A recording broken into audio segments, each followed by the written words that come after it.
Good day, I'm Stephen McHugh, and this is your JIS News for Friday, July 30, 2021. All Jamaicans aged 18 and older can make appointments for their first and second doses of the COVID-19 vaccine as of today. This was announced by Minister of Health and Wellness, Dr. Christopher Tufton, at the ministry's virtual press conference held yesterday. Registration can be done online at the ministry's website moh.gov.jm or through the vaccination call center at 1-888-1-LOVE. That's 1-888-663-5683. Dr. Tufton says this will be facilitated by the newest shipment of 300,000 doses of the AstraZeneca vaccine donated from the United Kingdom. This shipment will be used for a vaccination blitz on the weekend for both the first and second doses. The health minister has reiterated that the vaccines are safe, urging persons to get vaccinated. Permanent Secretary in the ministry, Dr. Dunstan Bryan, says the ministry will be increasing the number of vaccine sites to accommodate more persons. About 1.4 million doses of the vaccine are expected by the end of September. The Ministry of Education is preparing to employ both face-to-face and online learning modalities when the new academic year begins in September. Portfolio Minister Favour Williams spoke to the plan as she addressed a virtual round-table discussion organized by the ministry and the private sector organization of Jamaica on Wednesday. The session was held to raise the achievement levels in the education sector. You know that the back to school is going to be dependent on where we are in the pandemic. Yes. I just have to put that out front because we're guided by the Ministry of Health and Wellness. We just have to. But what we're doing at the ministry is planning for different scenarios. Yeah. So if September morning, it's face-to-face, we'll be ready. She says that as part of the preparations, inspection and repair of school plants are being undertaken and a rotation schedule is being considered for schools. Internet service will be provided for schools without connectivity. The ministry adds that the connection of 196 public schools to the existing broadband network is expected to be completed in the new school term.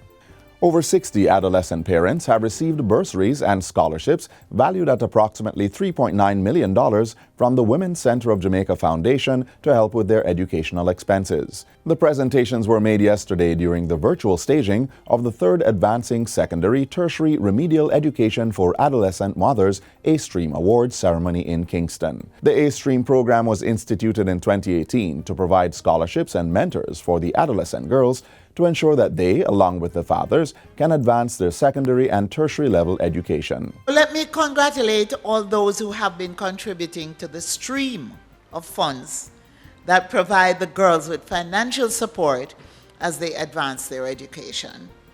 I also commend those who serve as mentors, walking beside the girls to offer that needed psycho-emotional support along with their educational journey. Gender Minister Olivia Grange says that since the launch of the program, there have been 3 graduates and 14 girls are currently studying at the tertiary level.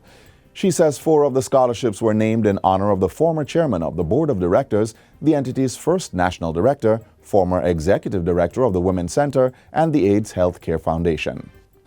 Jamaica has been placed on high alert for African swine fever following a July 28 report from the United States Department of Agriculture confirming African swine fever in samples collected from pigs in the Dominican Republic.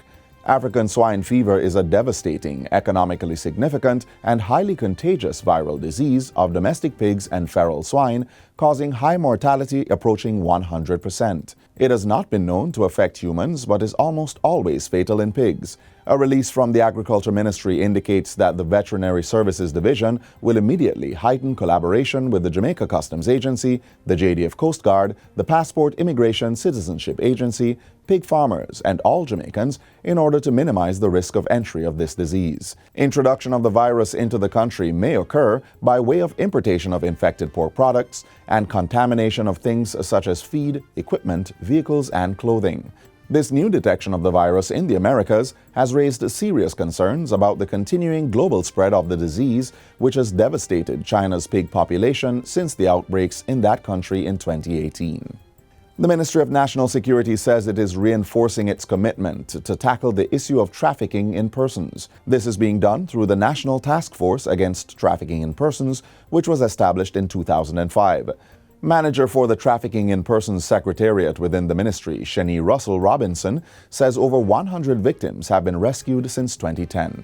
In addition, 8 traffickers were convicted within the courts, while judges have been trained in the laws and procedures of the Trafficking in Persons Prevention, Suppression and Punishment Act. The Act was also amended in 2013, 2018, and just recently, 2021.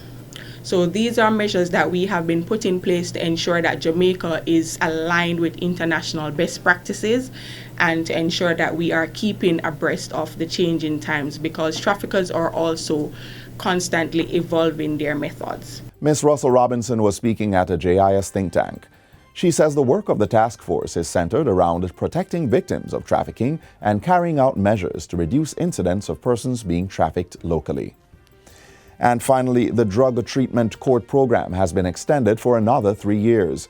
A Memorandum of Understanding, MOU, was signed recently and is being executed among the Ministries of Health and Wellness, Justice and National Security, as well as the National Council on Drug Abuse.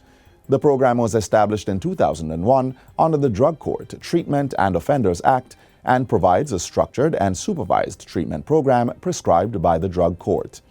It also serves to combat drug abuse with the aim of reducing criminal activities that may stem from drug dependence.